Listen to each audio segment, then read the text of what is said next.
ছোট পর্দা কিংবা ডিজিটাল প্ল্যাটফর্ম, দুই মাধ্যমেই সাবলীল অভিনয়ে দর্শকদের কাছে জনপ্রিয় হয়ে উঠেছেন সাদিয়া আইমান।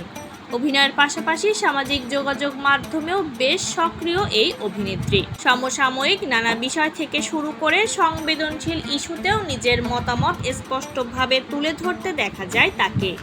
কোনো বিষয় নিয়ে নিজের অবস্থান জানাতে সাধারণত দ্বিধা করেন না এই তারকা।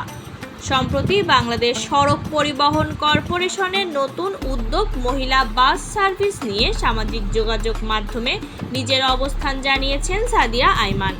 নারীদের জন্য চালু হওয়া এই বিশেষ বাস সেবা নিয়ে নানা আলোচনার সমালোচনার মাধ্যমে বিষয়টি নিয়ে কথা বলেছেন তিনি।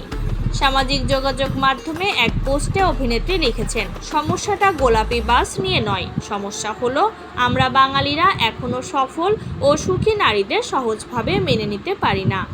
তার ভাষ্যমতে আমাদের উচিত এই কিউট, সুন্দর, ভুতুড়ে গোলাপি বাসটি এবং এর পেছনে কঠোর পরিশ্রম করে যাওয়া সব নারীকে আমাদের উদযাপন করা। ইতিবাচক মানসিকতা নিয়ে এমন উদ্যোগকে স্বাগত জানানোর জন্য ভক্ত ও অনুরাগী সবার প্রতি আহ্বান জানান তিনি।